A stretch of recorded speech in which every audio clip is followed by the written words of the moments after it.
Hello అండి, welcome to my channel Asia creativity and foodie vlogs. Welcome back to our new vlog అండి.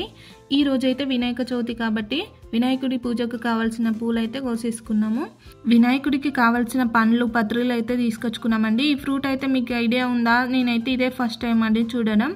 దీని name తెలియక గూగుల్లో అయితే సెర్చ్ చేశానండి. అది ఉమ్మెత్త ఫ్రూట్ అంట. బొజ్జ గణపయ్యకు 21 రకాల ఆకులతో పూజలు అయితే చేస్తారు. అసలు ఇన్ని ఆకులతో పూజలు ఎందుకు చేస్తారో మీకు తెలుసా? పురాణాలలో కొన్ని ఆకులు చాలా ఇష్టం అని చెప్పేవాళ్ళట గణపయ్యకి. అన్నీ మనకు దొరికే ఆకులేనండి, దగ్గరలో ఉన్న ఆకులే. మనం దేనికి కష్టపడాల్సిన అవసరం అయితే ఉండదు. దాంట్లో ప్రతి ఆకుకు ఒక ఆరోగ్యాన్ని, శక్తిని అయితే ఇస్తాయట. ఇటువంటి శక్తివంతమైన ఆకులను అన్నింటినీ కలిపి గణపయ్యకు పూజ చేయడం వలన పాపాలు, దోషాలన్నీ తొలగిపోతాయని నమ్మకం అంట. ఇదైతే మనం గణపయ్య మీద చూపే భక్తికి ఒక అందమైన ఆచారం అండి. దీంట్లో గణపతికి బాగా ఇష్టమైనది గరికండి. ప్రకృతి సహజంగా ఏది లభిస్తే దాంతోటే ఆయనకైతే పూజలు చేస్తారండి. వినాయకుడికి 9 రోజులైతే పూజలు చేస్తారు. దీంట్లో ప్రతి ఒక్క రోజు ఒక్కో పేరుతో అయితే గణపయ్యని అయితే పిలుస్తారండి. ప్రతిరోజు ఒక్కో నైవేద్యాలతో అయితే పూజిస్తారు. గణపతికి ఇష్టమైన నైవేద్యాలలో కుడుములు, ఉండ్రాలు, మోదికలండి. మా ఇంట్లోకి వచ్చిన గణపయ్యకి అయితే ఇలా నీట్గా బొట్లు అయితే పెట్టేసుకున్నామండి. దీపం వెలిగించడానికి కుందులను అయితే రెడీ చేసుకున్నాము. ఇప్పుడు అలంకరణ కోసం గణపయ్యకు పూలదండలు అయితే వేస్తున్నాము. ఇప్పుడు గణపయ్యకి అయితే వస్త్రం అయితే వేసుకోవాలండి. కండువానైతే ఇలా చుట్టేసుకోవాలి. ఇలా జంధ్యంని అయితే చేసుకోవాలండి. 5 వరుసలు అయితే జంధ్యంని అయితే వేసుకోవాలండి. వినాయకుడికి అయితే జంధ్యం ముఖ్యంగా వేస్తారండి. దీనికి సంస్కృతంలో యజ్ఞోపవీతం అని కూడా అంటారు. ఇలా ఒక దారాన్ని అయితే తీసుకొని ఇలా 5 వరుసలుగా చేసుకొని దానికి పసుపు కుంకుమ బొట్లు అయితే పెట్టేసుకొని వినాయకుడి దగ్గర అయితే వేసేసుకోవాలండి. చిన్నప్పుడు అయితే వినాయకుడి ఫెస్టివల్ అంటే గుర్తొచ్చేవి ఉండ్రాళ్ళు, ఇలా వినాయకుడి అడుగులేనండి. ఇలా వినాయకుడి అడుగులు ఇంట్లో వేయడం వలన వినాయకుడు వచ్చినట్టు ఒక పాజిటివ్ వైబ్ అయితే ఉంటుందండి. ఇలా సున్నం మరియు జాజుతో ఈ అడుగులను అయితే వేస్తారండి.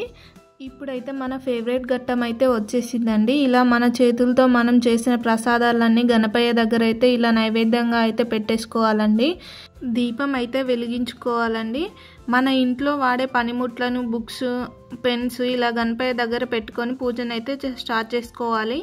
దీపం దగ్గర పువ్వులను అయితే పెట్టుకొని పూజను అయితే స్టార్ట్ చేయాలి. స్వామివారికి అంటే ఆ యొక్క దీపానికి మనస్ఫూర్తిగా నమస్కారం చేసుకోవాలి. అలా నమస్కారం చేసుకున్న తర్వాత స్వామివారికి వినాయకుడిని ఒక్కసారి మనస్ఫూర్తిగా నమస్కారం చేసుకోండి, వినాయకుడిని చూసుకుంటూ. అదే విధంగా ఇప్పుడు అక్షంతలు పట్టుకోండి చేతిలో. నమస్సర సస్పదయే నమస్సకీనాం పురోగానాం చక్షుషే నమో దివే నమః పృథివ్యై సప్రద సభామే గోపాయ గురు సర్వమాయుర్భాసదాం సర్వేభ్యో భక్తమాహేశ్వరేభ్యో నమః సర్వేభ్యో మహాజనేభ్యో నమః. ఇప్పుడు మనసులో ఇష్టదైవాన్ని, కులదేవత.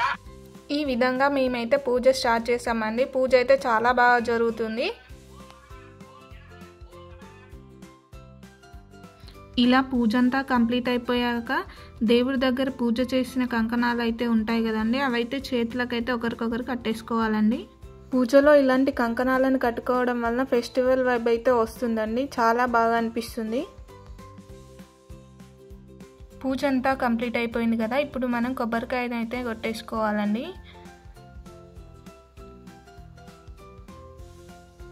ఇప్పుడు మనం పెట్టిన నైవేద్యాలన్నింటినీ గణపయ్యకి అయితే హారతి ఇవ్వాలి.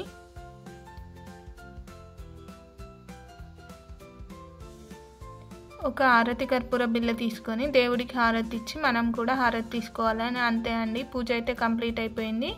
చాలా బాగా జరిగిందండి ఈసారి పూజ.